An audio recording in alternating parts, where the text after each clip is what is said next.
Hi, this is Asa, and welcome to my audio experience.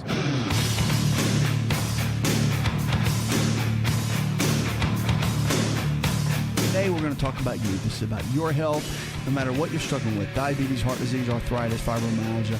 If the body can get sick, there's always hope to make better choices and for the body to improve. That's the key. And so we want to help you do that on the show. So whatever you're dealing with, you can call us right now, 888-283-7272, or go to the website. There you'll get all kinds of information to help you. You can also reach out to us. We can answer your question, make it part of the show. We can answer in private.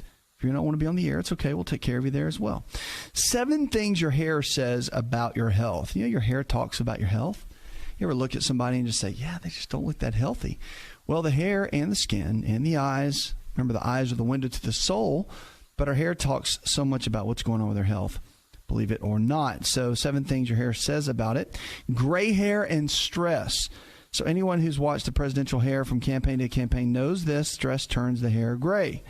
But oxidative stress may affect the pigment-producing cells, says dermatologist Paridai Miramani, who's at the Department of Dermatology at the Permanente Medical Group in Vallejo, California. Dermatologists don't know exactly why the trauma and stress will turn the hair gray, but they say it explains when your hair grays, it's dictated partly by your genes. Also a zinc deficiency. That's a big one. Brittle hair and Cushing's syndrome is another big one. So brittle hair is a symptom of Cushing's, but there are many other obvious symptoms that causes hair to be brittle. It's caused by excess cortisol, which can be high blood pressure, fatigue, and back pain. And the treatment for Cushing's can include certain doses of medications that can be caused by the condition. Other people might need surgery, chemotherapy, or radiation to correct the adrenal glands' overproduction of cortisol. But another one is dry and thinning hair and thyroid disease. So hypothyroidism, remember hypo means low, means it's not functioning as high as it could. It says hypothyroidism means that your thyroid's not working that effectively, and it can cause tiredness, cold intolerance, joint pain, muscle pain, puffy face, and overall weight gain. So hair shedding and anemia is another big one too. So if you suddenly notice your hair is kind of falling out everywhere on your shower and everything, you might want to think about anemia. Low iron stores may warrant some testing. Your doctor can do a simple blood test. But again, it's pretty basic, but they says particularly they like to look at these blood tests for people, of course, that are vegetarian, people that have heavy periods, because low iron levels, low B12 levels, they can all play a big role in this. And iron supplements can help, but you want to get iron-rich foods, really. The dark leafy greens, they can help. Of course, red meat and a lot of the organic grass-fed beef can be very, very helpful. Those are all important. Hair thinning and protein deficiency is another big one, too. So protein is essential for building your hair. If you don't get enough protein, which really isn't a problem for most Americans, they say that most people have gastrointestinal difficulties who've had gastric bypasses, and they may have certain issues or problems digesting proteins. But specialized situations, people have issues with protein deficiencies, and that can cause some of the hair thinning. If you get yellow flakes and dandruff, a lot of that, it's called seborrheic dermatitis or dandruff. So over-the-counter specialty hair shampoos. But remember, a lot of it's caused by yeast on the skin, which is an inflammation of the skin. Now remember, most skin conditions come from the inside out. So it starts at the digestive tract and then goes on the way outward. So damaged hair is another big one. Although hair can mimic a lot of different hair conditions, if your hair has been treated a lot, like with the chemicals, and you color your hair a lot, that can cause some of the issues as well. So again, hair speaks a lot. Take good care of your hair. But a lot of what happens to the hair happens from our internal environment, as you can see. So nutritional deficiencies, omega-3 fats are fantastic. Biotin is really good to support healthy hair, and you get plenty of fruits and vegetables. You don't have to worry about it. That and omega-3 fats are the keys, and they can keep your hair doing very, very well. 888-283-7272. Give us a call. You're listening to On Call Radio. Check out the website. Brooke, you're next with us. How can I help? I am 26 years old. I've been on birth control for probably about 11 years on the pill. And I was just wondering what your thoughts were as far as if I should continue or if there's any health concerns regarding birth control being on the pill for that long and the effects that it could have on my body. Great question. You know, one of the keys with birth control there's different schools of thought, different theories. Some doctors say it's okay, no big deal, you can be on it for a long time. Other docs will say, don't know if you should really be on it for a long time. While the alternative guys are not real, and gals, of course, are not really that fond of it typically, but mainstream says it's pretty much okay. So the choice is really up to you. If you want to come off of it, you want to have a doctor or your physician guide you in that process, without a doubt. So don't do it yourself. Have them guide you in it. And then from a nutritional perspective, just make sure, because remember, we're dealing with hormones right now. So make sure somebody monitors your hormones. Don't just come off of it as they're kind of going through that with you. Make sure they monitor and check it on a regular basis. That's a very, very important key. And also make sure that as they kind of monitor and look over it, that one key is that they kind of build a good game plan around it, meaning that the nutrition, fats have got to be at least 30% of the diet. You've got to have a good nutritionist that's working with you on the deficiencies, making sure that no hormones really, out of whack, and they can build it up. Because, if you're coming off the hormones, you want to be able to build the hormones up naturally, right? Not have to take hormones to fix a hormone that's out of whack, because you can actually do it naturally. But you got to have someone that knows what they're doing and kind of guide you. So you got your primary care or OB or endocrinologist, whoever put you on it, and then have someone from more of an alternative side, even a nutritionist or someone, dietitian, that can guide you from your foods and your lifestyle choices to make sure you're headed in the right direction. And those two together can help tremendously get you on the right path, okay? Hope that helps. 888-283-7272. You're listening to On Call Radio. Check us out.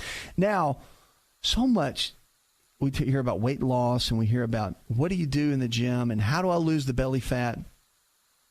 It's such a hot topic, and it's kind of like people are getting to the point now where we're seeing people so overweight. It's like, what do you do? Well, there's a lot of different theories, that's for sure. A lot of different theories, a lot of different thoughts on what to do, how to do it, how to gain weight, lose weight. The key comes into some basics. All right, number one, you got to think better. Your mind controls everything. I don't care what anybody tells you. Think better, you got to eat better. So your eating habits matter. With the foods that we take in every single day, your proteins, your fats, your carbohydrates, getting the right kind of nutrition at the right time during the day, it matters. And then you've got to be able to move better. You got to be consistent with your movement and your exercise all the way around. And if you do that on a regular basis, that's a huge key. It's a big key. And one of the main issues that we see in fat loss and people getting their metabolism working right is when you get your blood work done with your physician, make sure they're checking for nutritional deficiencies so they can look at the overall metabolic rate, the hormones, certain vitamin and mineral deficiencies, and get that checked every 6 months. Why? Because you don't want to just exercise and work out and shoot in the dark, take a multivitamin and hope everything works out for the best. You want to gauge it with numbers. And the numbers don't lie. Power in the blood, right? Power in the blood. So when you check the numbers, you can get a lot of before and after that gives even a personal trainer and dietitian a good gauge of what's going on. That is what's critical to winning in this process. We'll be right back.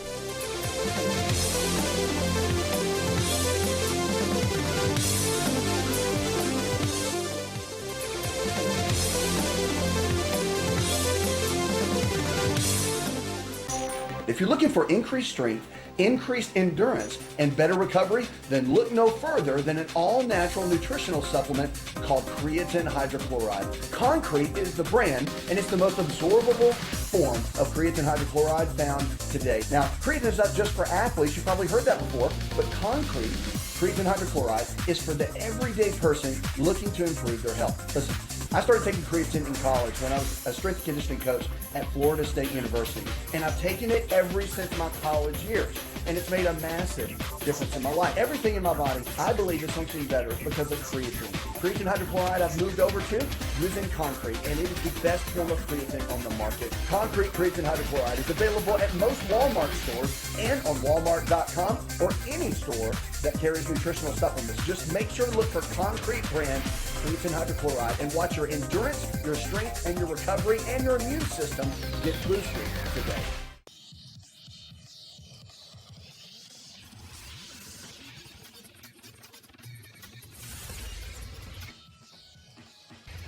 To find out more, connect with On Call Radio online at InShapeNetwork.com.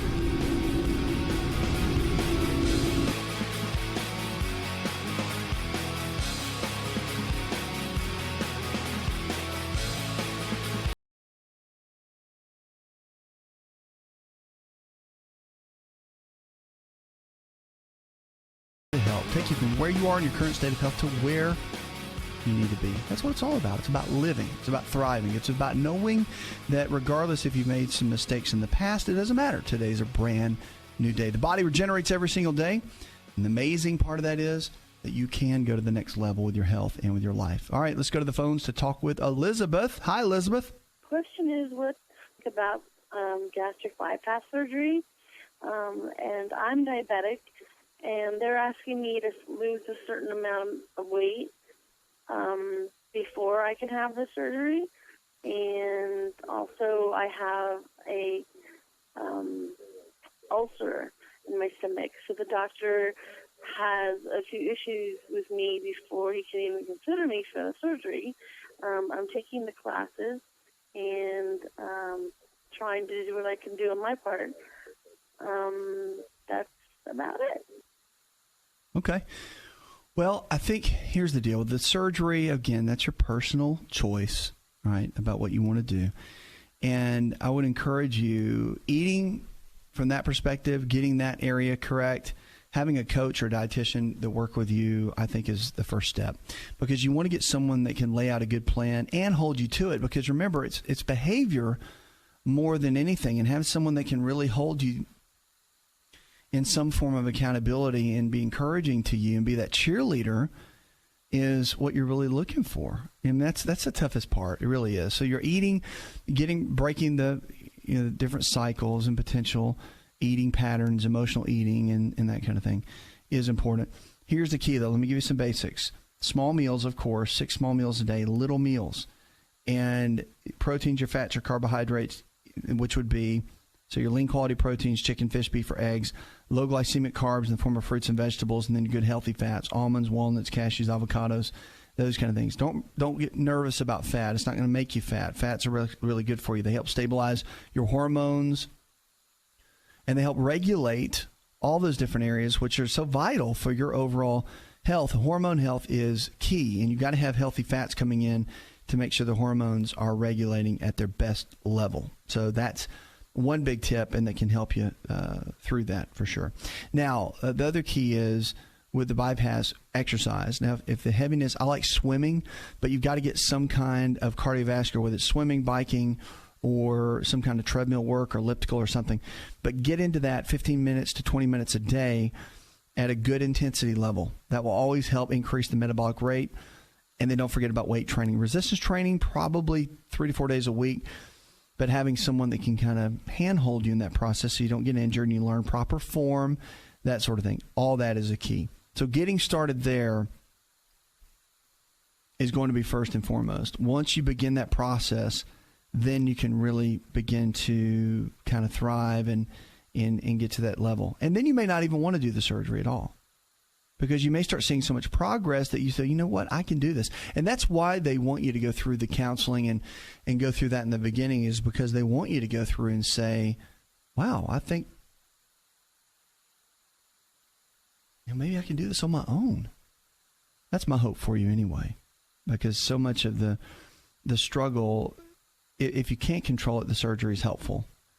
But if you can really get in and create some self-discipline, knowing that it's going to take some time, not going to happen overnight, but it'll take some time, then you can really win. And that is such the key in all of this. 888-283-7272 lines are open with questions about your health. Sleeping and eating are kind of a big deal, right? But fighting insomnia with food is a really big deal that I like to focus on. There's a huge connection. So when you don't get enough sleep, it's human nature to make up for it with food. And on a basic level, of course, with jet lag, when you travel, when you're sleep deprived, you put food in your mouth as comfort because you don't feel normal. And the problem is that sleep deprivation causes your metabolism to change completely.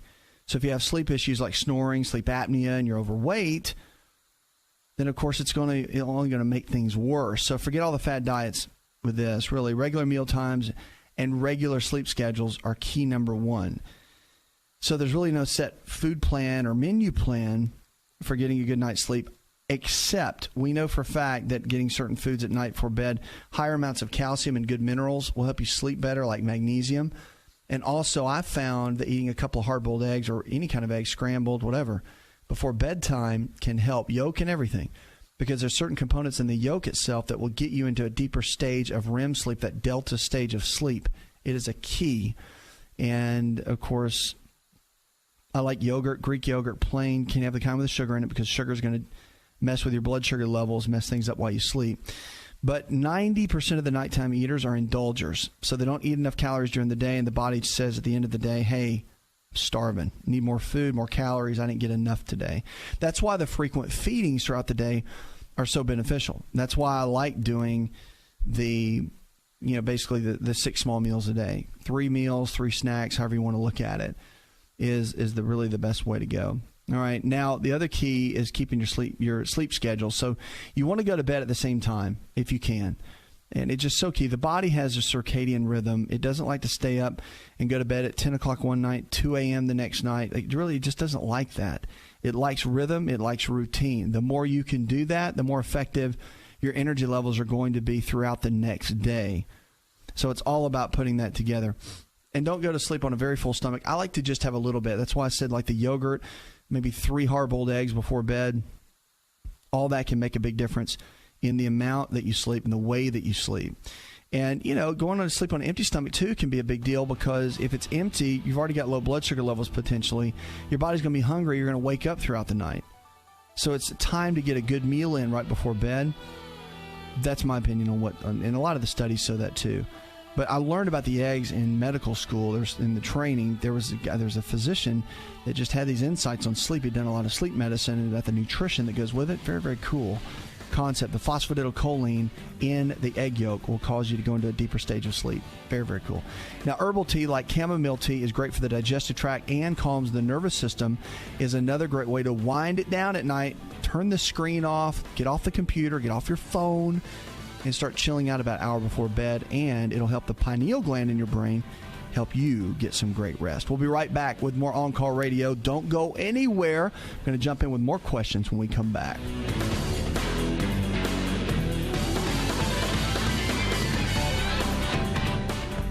Hi, it's Asa. I'm giving you a copy of my best-selling book for free to help you in your health journey today. I'll pay for the book. All you do is just cover the small shipping and handling costs.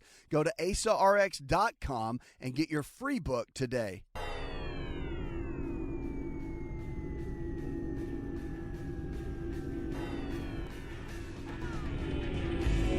To find out more, visit the show online, InShapeNetwork.com.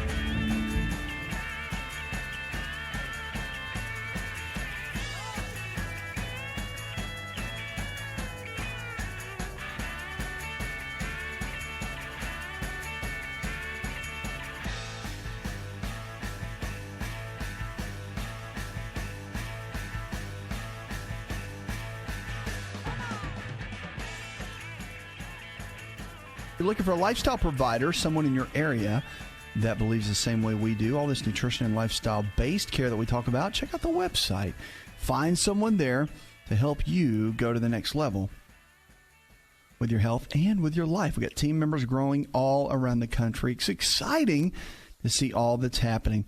Linda in Birmingham, Alabama says, my doctor says I have low zinc levels. How can I fix that? Well, easy to do. Zinc is found in a lot of different foods. Nuts and seeds are loaded with zinc. Also, a lot of the meats. So I like a lot of the gamey type meats like deer meat, of course, venison. And then bison is fantastic. It's hormone free and free range, the whole 9 yards. Grass-fed. Your grass-fed beef is fantastic. All of those are great ways to get your zinc levels up. But again, if you're more on the vegetarian side, the nuts and seeds are a great way to do that too. And the reason it's a big deal, zinc helps to produce and develop and create testosterone in the body, plus it builds the immune system as well. So having enough zinc is critical, first of all. But if you don't have enough, it can be diminished by, of course, a poor diet, excessive amounts of stress, which is kind of a big deal. So all of that plays in to not getting what you need, basically, in your foods. Zinc is such a key mineral, I can't tell you.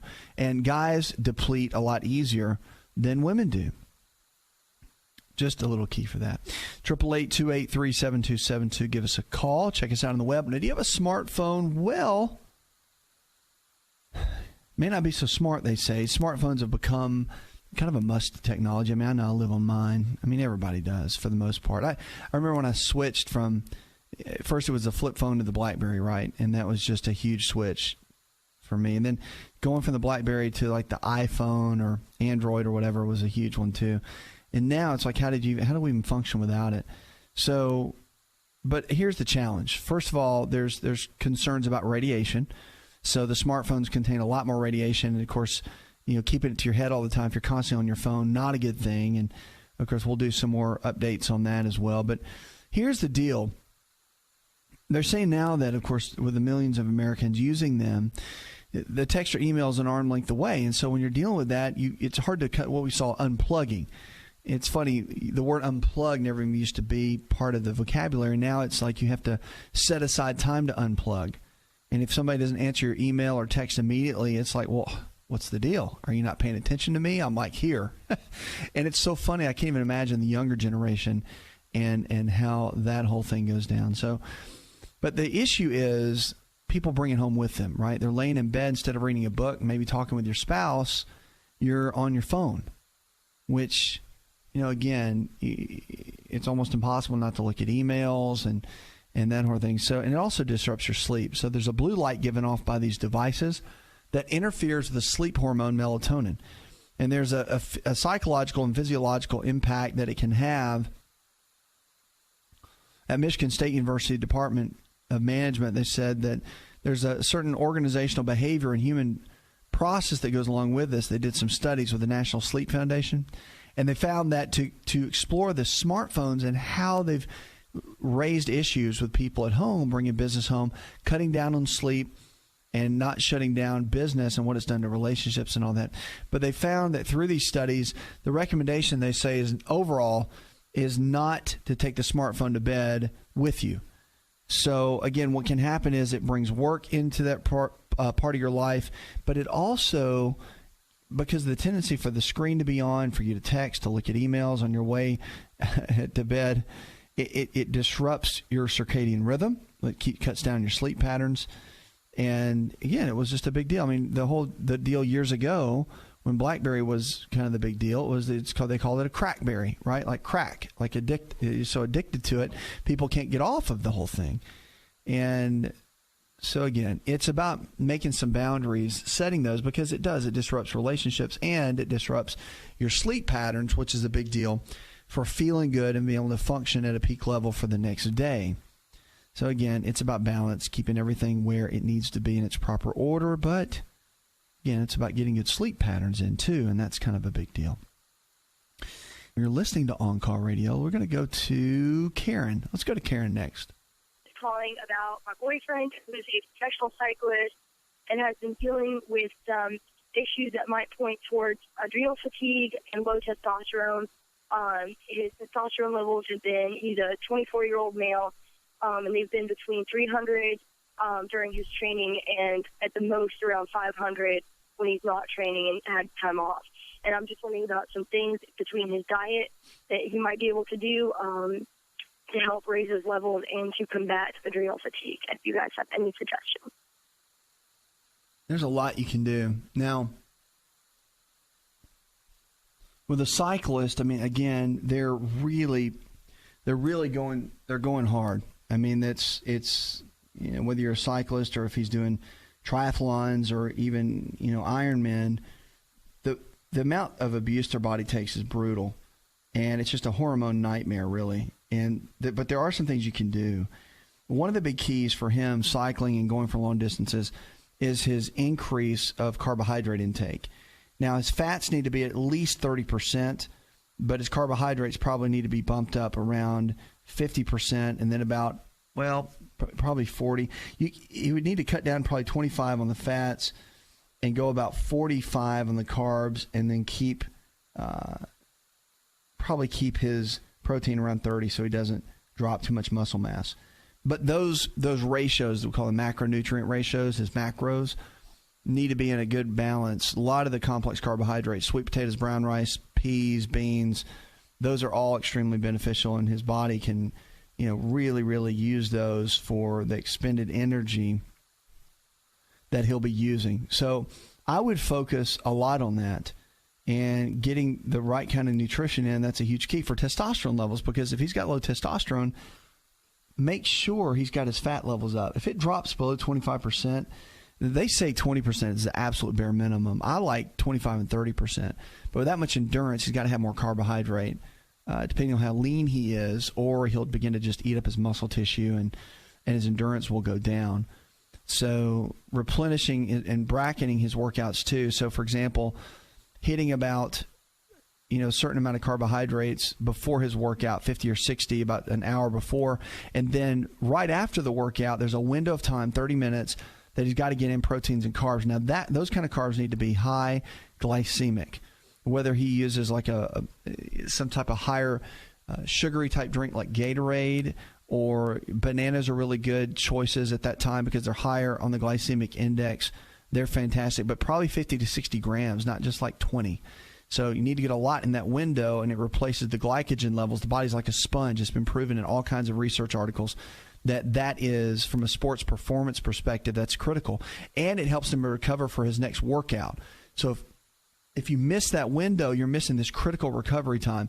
Then an hour after that, he should hit another 50 to 100 grams of complex carbohydrates, of course, get some fats in, and his proteins, because of the recovery window that's there. If he misses those critical times, his recovery is really going to suffer. And that's in all the research now within sports performance and, of course, metabolic studies and that sort of thing. So that's going to be a big key. Here's the deal, though. He's got to have some recovery days. So I know he's got to train to keep his endurance up. But, unless he's using performance-enhancing drugs or something like that, his body just can't recover, and his adrenals will be shot. So to bring the adrenals up and support the adrenals, most people that are work more in the nutrition world and all that sort of thing, they will look at vitamin B5, pantothenic acid, because it gets depleted real easily, and vitamin C. Those two have been very kind of staples to keep adrenals as healthy as possible. His sleep patterns, again, you've got to get into sleep too. Going to bed before 10 o'clock will keep a circadian rhythm in check, 8 hours minimum on that sort of thing. That kind of endurance, that hard of strenuous activity on the body, that guy can't go 4 hours, 5 hours a night if he's working a lot. He has to really focus in. And that's a big deal, that kind of training. And it does take that kind of recovery to get the adrenals to repair. But he's got to have, at least I would say, my opinion, 2 full days off. And this is with a lot of, working with athletes my whole life, but at least 2 full days off for his recovery ability. And his emotional stress, he can't have any drama at all. His work doesn't need to be stressful. So if it is, he's got to figure something out. His relationship can't be stressful, so no drama. Seriously, drama will raise cortisol, which raises, in a man or a woman, raises major levels of issues with the adrenals. It just completely wears them down, and it makes it difficult to recover. Remember, 85% of the root cause of all disease is in emotional health. So our toxic emotional triggers can wear our bodies down more than just about anything. So that's first and foremost what you want to look at. So there's the mental component, the environmental component, the nutritional component, and the training level component. All of that's going to help with hormone levels. It's so funny because with testosterone, low T is such a hot topic. All the commercials are out now, and it's just become this craze for guys because we deal with it. But so much of it is our environment and exercise and nutrition. The quick fix is the pellet and the shots, and I'm not knocking those, but it's a quick fix. I think if people learn how to dig in a little bit more and work on their lifestyle factors, you would be able to begin to thrive, and a lot of times you can beat that if the body's not broken down that far. We'll be right back.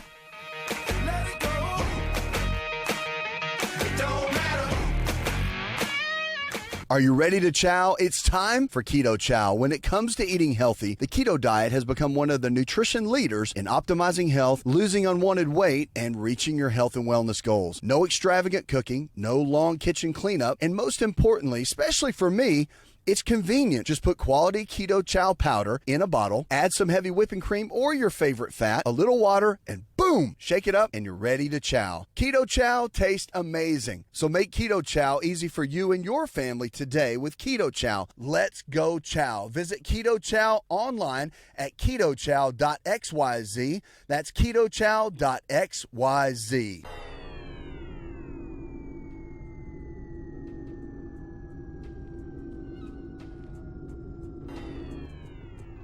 Connect with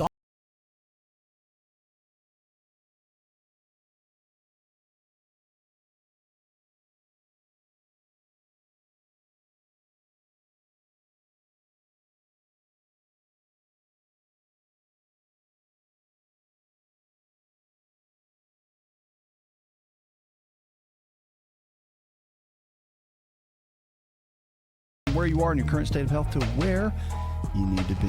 That's what it's all about. It's about thriving, making the best decisions that you can for your health. If you're looking for a lifestyle provider, don't forget to check out our website. We've got our lifestyle providers. These are healthcare providers in your area that believe the same way we do. All this nutrition and lifestyle-based care that we talk about. And check that out at the website. Get the information that you need. Go to the next level with your health and with your life.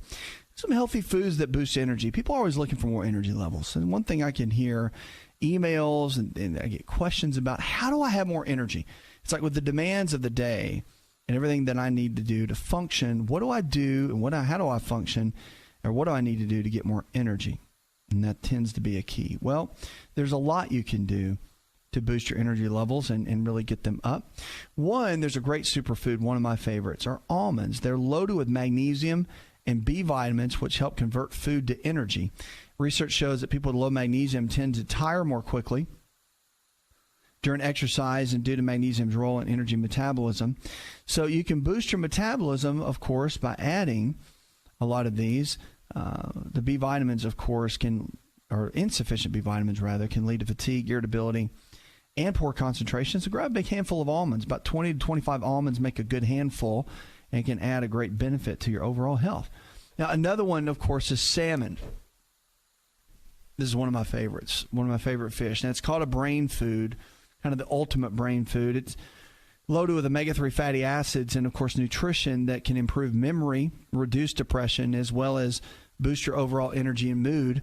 According to a new study and a review of the brain foods in, of course, the Journal of Nature Reviews Neuroscience, they said studies on seniors and children have found a lot of positive brain benefits from healthy foods like salmon.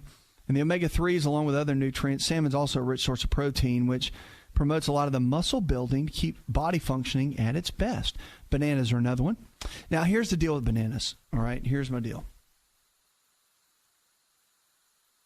What I like to suggest with bananas, because if they're green, barely green, they're going to be a little bit bitter, but they're lower on the glycemic index, so they don't affect your blood sugar levels that much. When they turn yellow and get the spots, don't touch them.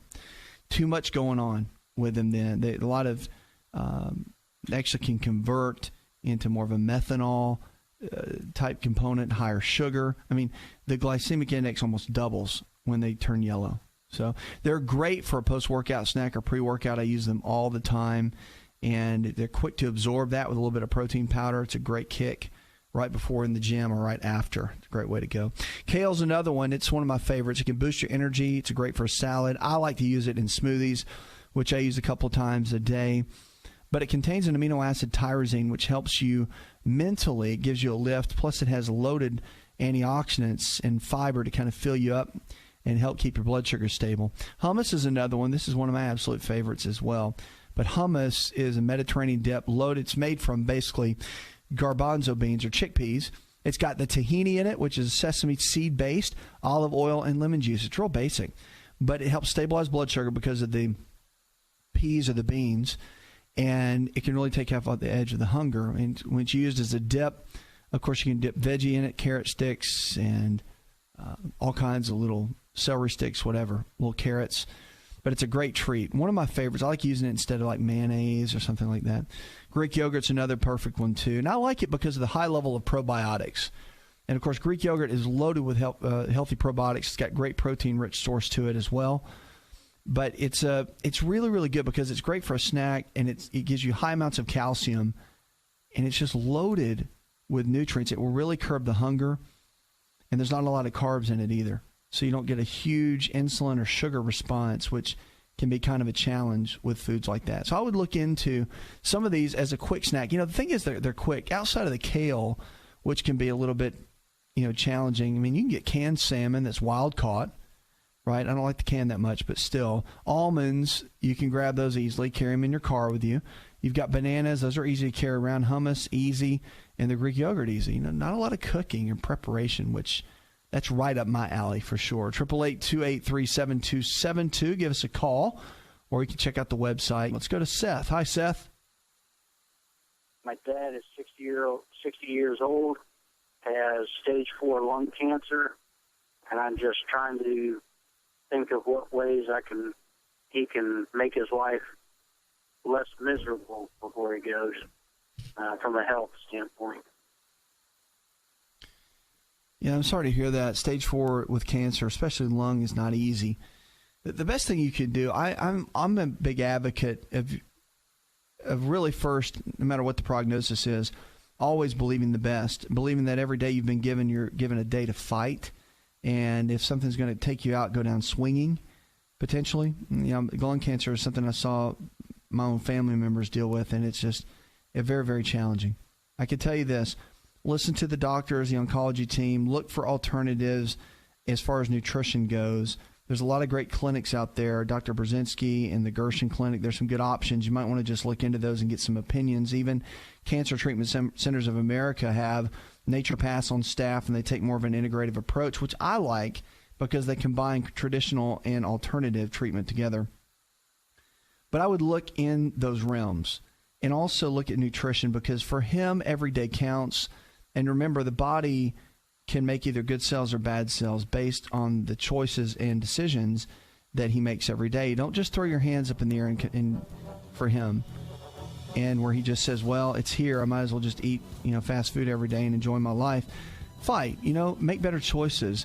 You never know what can happen, and there are always great turnarounds. I've seen many of them. Puts another hour in the charts. I want to thank our producer, Jay Patrick, engineer John Garrison, and the rest of the team. Go tell one person something you learned on this show, and together we can transform the health of our friends, our families, and our communities.